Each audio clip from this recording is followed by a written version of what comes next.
Hello everybody, welcome back to our Reset Info channel. In today's video, I'll show you how to purify your XPeng vehicle.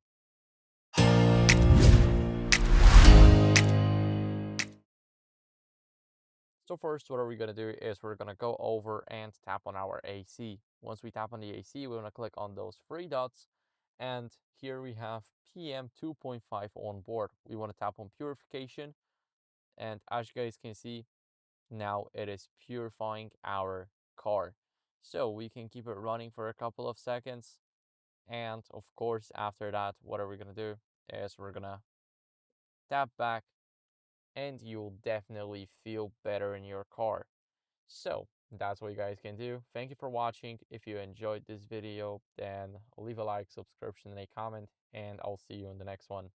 Bye.